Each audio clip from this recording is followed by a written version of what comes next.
जितना कठिन संघर्ष होगा, जीत उतनी ही शानदार होगी। ये एक कहावत है, लेकिन इसे सच करता है गीता बाल भारती।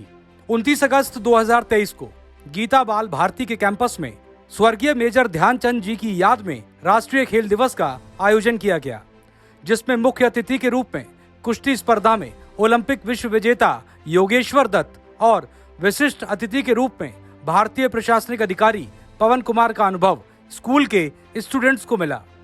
मेजर ध्यानचंद ने ओलंपिक खेलों में हॉकी स्पर्धा में भारत का नेतृत्व करके देश को कई स्वर्ण पदकों से सम्मानित करवाया है।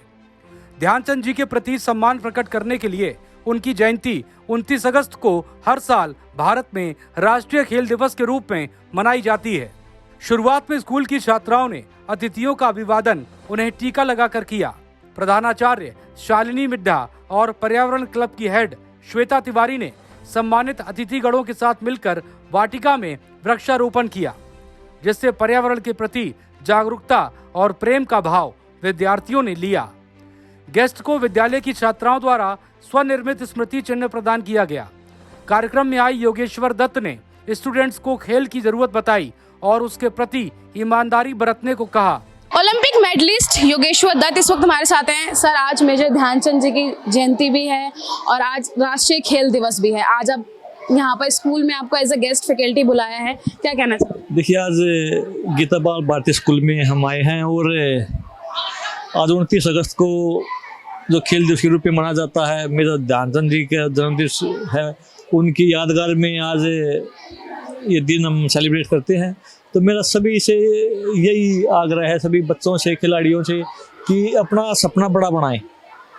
जो प्रोफेशनल खिलाड़ी हैं वो देश के लिए Olympic medal, Olympic gold, world champion बनने का सपना देकर उसको पूरा करें। जो वैसे बच्चे हैं वो कोई ना कोई खेल जरूर खेले, क्योंकि खेल हमें लड़ना सिखाता है, संघर्ष करना सिखाता है, और जो इंसान संघर्ष करता है वो ही आगे बढ़ता है। तो सभी देशवासियों को आज खेल दिवस की बहुत बहुत शुभकामनाएं, सभी खिलाड़ियों को। और कल ही हमारा जो एक चैंपियन खिलाड़ी है नीरज चोपड़ा, वो वर्ल्ड चैंपियन बने हैं, ओलंपिक चैंपियन बनने के बाद वर्ल्ड चैंपियन बने हैं। पिछली बार वर्ल्ड चैंपियनशिप में सिल्वर मेडल था। तो देश इस खेल दिवस के उपलक्ष्य में देशवासियों को बड़ी खुशी का मौका दिया है। तो पूरे देशवासियों को, नीरज चोपड़ा को भी बहुत बहुत शुभकामनाएं। हम उम्मीद करते हैं कि जो प्रदर्शन हमारा टोक्यो ओलंपिक में रहा था उससे बेहतर पेरिस ओलंपिक में होगा और हम और ज़्यादा मेडल जीतेंगे। सर, एक खेल दिवस है तो उन बच्चों को या हमारे देशवासियों को आप क्या संदेश जो है वो देना चाहते हैं? क्योंकि हम देखते हैं कि कई लोग जो है वो चाहते हैं खेल खेलना, आगे बढ़ना, लेकिन वो नहीं बढ़ पाते हैं किसी ना किसी वजह से। देखिए, जब चीजें रास्ते अपने आप निकल आते हैं। जब हमने कुश्ती स्टार्ट की, छोटे थे, जब 7-8 साल की स्टार्ट की, तो हमें नहीं पता था ओलंपिक क्या होता है, एशियन गेम्स क्या होता है। एक बस पहली बार जब अखाड़े में गए तो उसके बाद ये मन में आया कि बड़ा पहलवान बनना है। धीरे धीरे चीजें पता लगती गई और रास्ते निकलते गए। तो हम एक बार मन में जो ठान लेते हैं तो भगवान रास्ते अपने आप दे देता है। बच्चों को खेल खेलना चाहिए कोई ना कोई, और रास्ते अपने आप निकलाते हैं। भगवान रास्ता देगा। मेहनत का फल कभी कहीं जाता नहीं, मेहनत का फल भगवान जरूर देता है। गीता बाल भारती स्कूल में आके कैसा लगा? बड़ा अच्छा लगा। सबसे बड़ी बात है कि शिक्षा के साथ साथ संस्कार भी दिए जाते हैं इन स्कूलों में। गीता बाल भारती हो, विद्या भारती स्कूल हो, तो संस्कार बड़े जरूरी है। और मैं हर जगह बोलता हूँ, शिक्षा चाहे थोड़ी कम हो जाए पर संस्कार कम नहीं होने चाहिए। संस्कार वो चीज़ है जो हमें एक दूसरे से जोड़े रखते हैं, हमें आगे बढ़ने में मदद करते हैं, देश को आगे बढ़ने में, देश की जो हमारी प्राचीन सभ्यता है उसको मजबूत करने में मदद मिलती है। इसलिए संस्कार बड़े जरूरी है। बहुत बहुत धन्यवाद हमें समय देने के लिए। कार्यक्रम में आए IAS पवन कुमार ने बच्चों को पढ़ाई के साथ साथ कैसे खेल को एडजस्ट करना है ये बताया, साथ ही साथ उनका हौसला भी बढ़ाया। IAS पवन कुमार इस वक्त हमारे साथ हैं। सर, आज आप स्कूल में आए हैं, यहाँ पर राष्ट्रीय खेल दिवस मनाया गया, क्या एक्सपीरियंस रहा, हमसे क्या शेयर करना चाहते हैं? राष्ट्रीय खेल दिवस से ये बच्चों में आजकल क्या है कि हम सिर्फ और सिर्फ पढ़ाई पे फोकस कर रहे हैं, तो उनका पर्सनैलिटी का होलिस्टिक डेवलपमेंट नहीं हो पाता। तो राष्ट्रीय खेल दिवस और ऐसे स्पोर्ट्स जो कंपटीशन होते हैं, ये बच्चों में क्या करते हैं कि उनमें खेल के प्रति जो अवेयरनेस पैदा करते हैं। इससे क्या है, बच्चों का होलिस्टिक पर्सनैलिटी डेवलपमेंट होता है। जब स्वस्थ शरीर होता है तभी स्वस्थ मन होता है, और मन और शरीर दोनों के स्वास्थ्य के लिए खेल कूद व्यायाम जरूरी है। और ये हमारे जो संस्कृति है उसका हिस्सा रहा है हमेशा से ही खेल कूद। तो इसलिए बच्चों में इन चीज़ों को प्रोत्साहित करने की जरूरत है, और मुझे लगता है कि ऐसे समय समय पर आयोजन होने चाहिए। जिससे मेजर ध्यानचंद जी की जयंती भी आज है, क्या संदेश बच्चों को देना चाहते हैं आप? और नीरज चोपड़ा जो है वो एक बार फिर से हमारे देश का उन्होंने गौरव बढ़ाया है, वो फिर से मेडल जीत गए।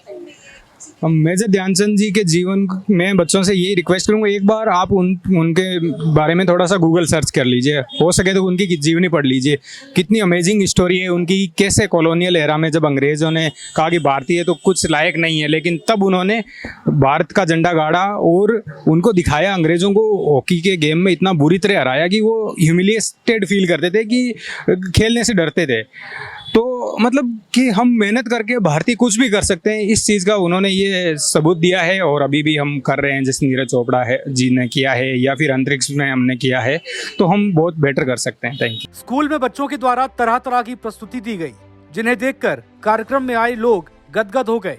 वहीं प्रधानाचार्य शालिनी मिड्ढा ने हर साल इस दिन को मनाने की वजह बताई और बच्चों को जीवन में कैसे सही रास्ता चुनना है ये भी बताया। बाइट।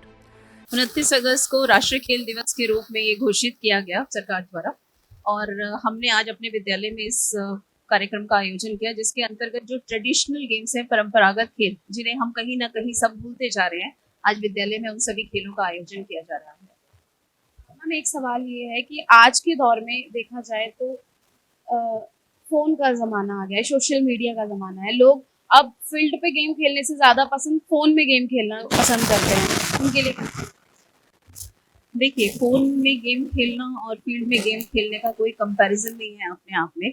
बच्चे स्कूल में एजुकेशन के लिए आते हैं, और स्कूल ही नहीं, कॉलेज में या जब भी पढ़ते ना हो तो भी अपने शारीरिक स्वास्थ्य के लिए कोई ना कोई खेल खेलना जरूरी है, और आज ये बात सब समझते भी जा रहे हैं। इसलिए हमारे विद्यालय में प्रत्येक बच्चा किसी ना किसी खेल में प्रतिभागिता करता है। मैम, कितनी स्थिति बदली है अगर खेलों की स्थिति देखी जाए पहले और अब के मुकाबले में, तो कितना चेंज है? बहुत ज़्यादा। हम शायद खेल को पहले अपनी प्रायोरिटीज में नहीं रखते थे। आज तो CBSE, जो central board of secondary education, ने भी ऐसे गाइडलाइंस दी हैं कि फिजिकल एजुकेशन को प्रायोरिटी में रखा है। उन्होंने कहा कि डेली एक पीरियड जो है वो फिजिकल एजुकेशन का रखना चाहिए, क्योंकि हमारा फिजिकल फिटनेस मेंटल फिटनेस के लिए बहुत ज़रूरी है। आज गीता बाल भारती स्कूल ने भी राष्ट्रीय खेल दिवस मनाया है। क्या मैसेज वो लोगों को देना चाहते हैं, और जो गेस्ट यहाँ पर आए थे उनके बारे में? जी, आज हमारे विद्यालय में मुख्य अतिथि के रूप में जो वर्ल्ड चैंपियन योगेश्वर दत्त जी, रेसलिंग के वर्ल्ड चैंपियन हैं, वो आए। तो विद्यालय का अति सौभाग्य है ही, क्योंकि जब ऐसे व्यक्तित्व विद्यालय में आते हैं तो बच्चों को बहुत प्रेरणा मिलती है। इवन पेरेंट्स को भी बहुत इंस्पिरेशन और मोटिवेशन मिलता है, क्योंकि कहीं ना कहीं जो एक परसेप्शन पेरेंट्स का रहता है, अब तो वैसे काफी टूटा है वो परसेप्शन, कि पढ़ाई ज्यादा इम्पोर्टेंट है और खेल नहीं। तो ऐसे व्यक्तित्व को देखकर हम देखते हैं कि जितनी इम्पोर्टेंट पढ़ाई है, उससे कहीं ज्यादा इम्पोर्टेंट इस प्रकार की को करिकुलर एक्टिविटीज हैं। वो स्पोर्ट्स भी हो सकता है, वो म्यूजिक भी हो सकता है, वो डांस भी हो सकता है, व्हाटएवर। हमारे स्कूल में टेबल टेनिस है, स्केटिंग है, जूडो चलता है, खो खो है, और वॉलीबॉल, बास्केटबॉल, ये सब गेम्स में हमारे बच्चे जो है पार्टिसिपेट करते हैं, और नेशनल लेवल तक हमारे बच्चों ने खेला हुआ है। गर्ल्स के लिए आजकल स्पेशल देने का इसलिए ज़रूरी नहीं है, क्योंकि मैं हमारे विद्यालय में देखती हूँ कि बॉयज़ की टीम शायद एक आधी कम जाती है, लेकिन गर्ल्स की नहीं जाती। तो आजकल गर्ल्स कहीं पर भी बॉयज़ से पीछे नहीं है। हमारी जितनी भी गेम्स हैं, जो गर्ल्स जो है वो सर्वश्रेष्ठ है। गीता बाल भारती हर साल इस तरह का आयोजन करके बच्चों का हौसला बढ़ाता है, जो कि उनके जीवन को निखारने के लिए बेहद जरूरी है। कैमरामैन गजनबी पाशा के साथ निशा लखवाल, जनहित टाइम्स।